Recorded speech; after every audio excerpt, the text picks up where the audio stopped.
One time in 7th grade, this kid I was sitting across from asked me where I was from. It was my first day of school, and I didn't want to say Pakistan because he'd automatically link it to 9/11 after he found out I was Muslim and whatever. I was really insecure about my identity back then, so I gave him the most broadest general answer I could think of. So I said Asia, and he looks at me with the most confused expression on his face, and he's like, Asia, but you don't look Chinese. And I'm just like, oh my god. This, ladies and gentlemen, is ignorance at its prime. Assalamualaikum everyone, welcome back to my channel. Today is going to be a very deep video.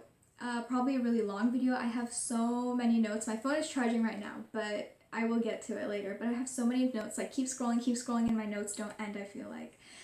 Because I just want to talk about like the challenges of, fitting in as a Muslim in America, especially like in my case, if you live in an environment that doesn't have a very large Muslim population. And even if it does have a large Muslim population, a lot of times the Muslims are not the same. Like you have people who are really Islamic depending on like their family and their own preference, and you have people on the exact opposite scale.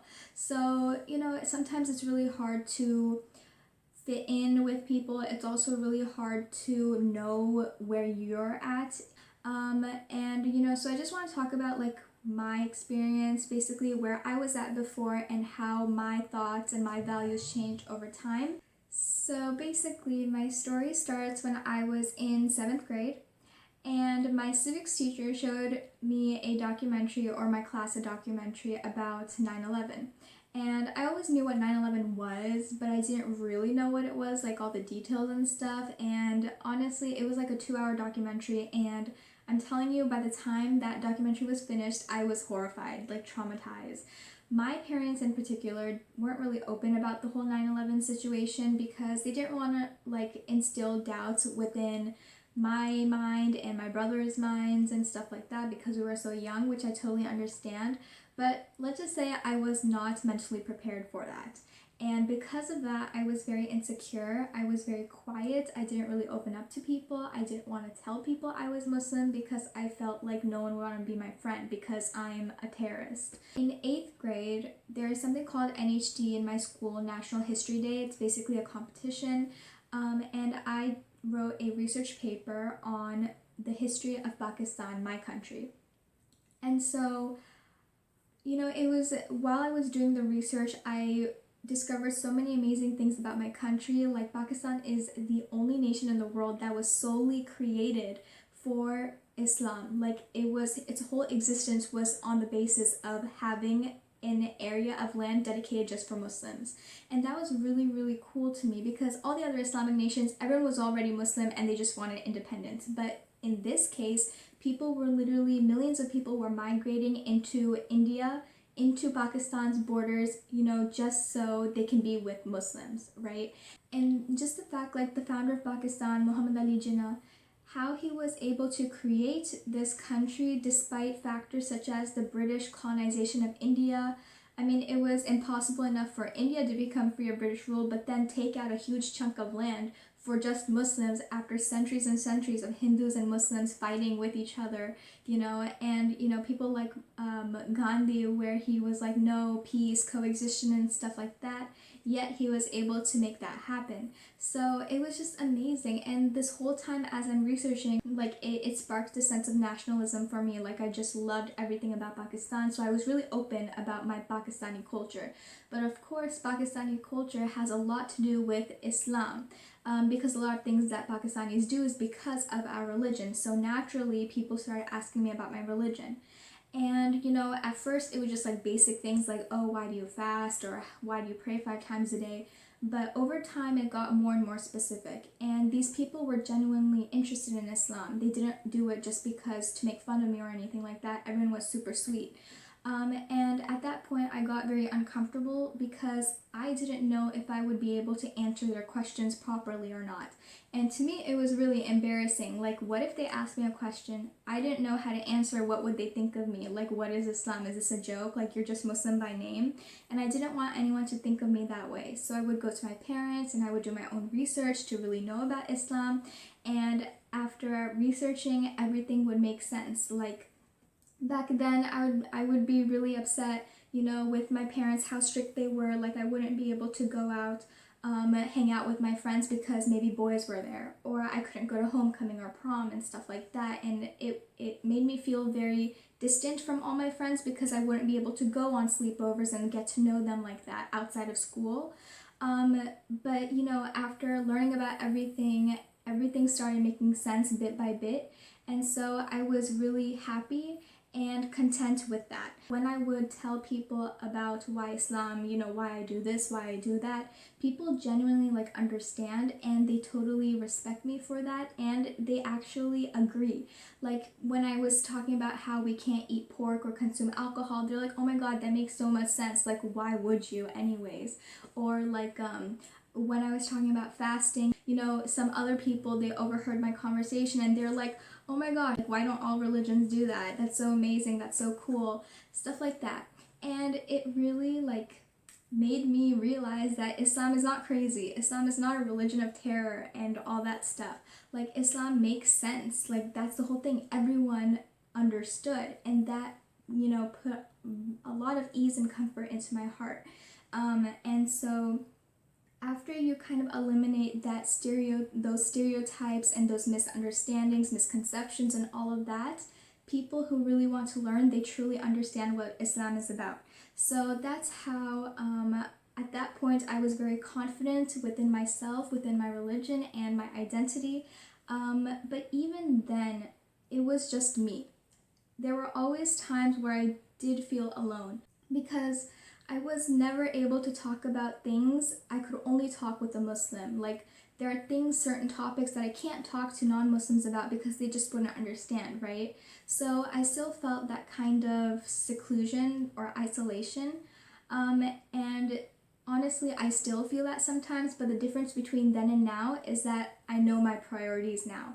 And I'll tell you what I mean by that in a bit. Like obviously living in an environment where everyone does something the same. Like for example, people follow these certain trends that I can't follow because it might be haram. Like I see all these girls, wearing such cute outfits, but I would never be able to wear something like that because I can't, right?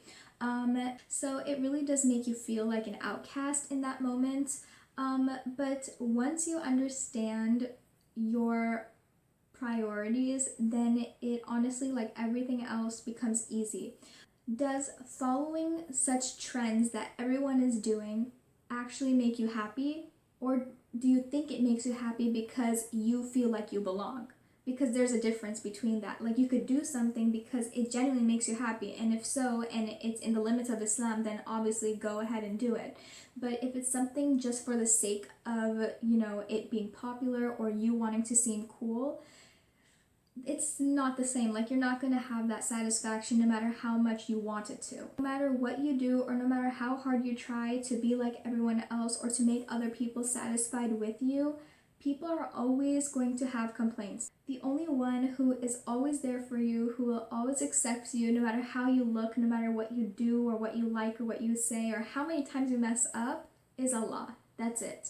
I mean, why would you waste your time and energy for people who will never understand you when you can put and dedicate all that effort into someone who not only understands you more than you understand yourself, but someone who loves you for you? Now understand, how worthless all this is, how meaningless all this is. I mean, what is popularity gonna do for you in the grave? Like, do people go into Jannah based on how physically attractive other people think they are, or how aesthetically pleasing their Instagram account is? No, none of this is any benefit to you or to your akhirah. And when you prioritize Allah and Islam, it not only it makes you feel better in this world, but it also helps you in the next world, and that's the most important thing. I mean, just look at the Prophet Muhammad ﷺ. He didn't have any trouble fitting into society. Everyone loved him. He was handsome, he was popular, he had the best of the best nobility, family lineage, literally everything in his circumstance was perfect, right? Everyone loved him, everyone knew who he was. Yet he still felt isolated and distant from society. Why did he go in the cave all those days and like just stayed there in seclusion? What did he do? He would think and ponder about life.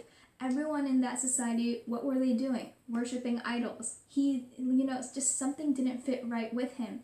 And after he became a prophet, sallallahu, like subhanallah, like his own family, the people who loved him so much, all of them turned on him and they cast him out of society. They kicked him out of his home. But what did he do? He stuck to the truth. And he was adamant on it because he knew what was right, even though the rest of society was wrong. And they thought he was wrong. Like they were calling him a poet, a magician, a madman, a astaghfirullah, and all these other things. So, it was really, really hard on him. But when people realized and they noticed that he was, firm on what his beliefs were and his message, slowly and slowly people started listening to him, and then they realized that what he was saying was true. And what happened in the end? Allah gave him victory because of his patience and because of his faith in Allah. Because this world is temporary, the next world is not, and if you continue to immerse yourself into what everyone is doing right now, it's just going to make you more unhappy. And you think that people have their life together, like they're just picture perfect. You want to be like them. Why can't I be like them and all that stuff? But in reality, they're the ones who are more confused than anyone else, than yourself. Because they let society's standards and society's expectations and all that basically mold their whole personality, their lives, in basically like controlling them in all aspects, to the point where they don't even know who they are now. Like, is society made up of people who are exactly the same, or is our differences within individuals what makes up society? So, once you think of it that way, you will feel much more satisfied and content with yourself. Once you kind of figure out the things that make you happy, like hobbies and interests. And by the way, you don't have to be good at something for it to be your hobby. Like you could just do it because it makes you happy for fun. Like I'm not very good at art. I see painters who are way better than me, or Quran reciters way better than me. If it's a good thing and makes you happy, do it. Don't be so harsh on yourself, first of all. Once you figure that out, and again, you don't have to figure it out now, it takes time, it took me years, you can use platforms that people use today for your talent or for the things that you like. So for example, I never had social media accounts until very recently. I just made an Instagram account, but I don't do what other people do with Instagram. Like I don't, I'm not very into that whole photography thing, aesthetics, stuff like that. I just, post some short clips of me reciting Quran. Yeah, I have a few pictures here and there, but it's nothing like major. And I just do it because it makes me happy. And sooner or later, like with time, you'll see that your audience is people who share that interest with you. And, of course, like I don't talk to strangers on any social media and stuff like that, but it's very comforting knowing that there are people out there who share your common likes and interests. So whenever you feel alone, just remember that Allah is always with you. It doesn't matter how religious you are. It doesn't matter what you do. It doesn't matter what people think of you. As long as you stick in the limits, your intentions are pure, and you're firm in your faith, Allah will help you. Just have patience, and He will get you through whatever it is you're going through, just like He helped Rasulullah Sallallahu Alaihi Wasallam. So I hope that helped you. I hope you learned something. I hope it put some kind of comfort and ease within your heart. Of course, again, everything takes time. I didn't figure everything out. To be honest, I'm still trying to figure myself out. But it's a course of years. Like it's a whole journey. It's a whole process. And with time, you'll get to it, inshallah. Don't worry. So yeah, Jazakallah khairan for watching. And inshallah, I hope to see you in my next video. Assalamu alaikum wa rahmatullah.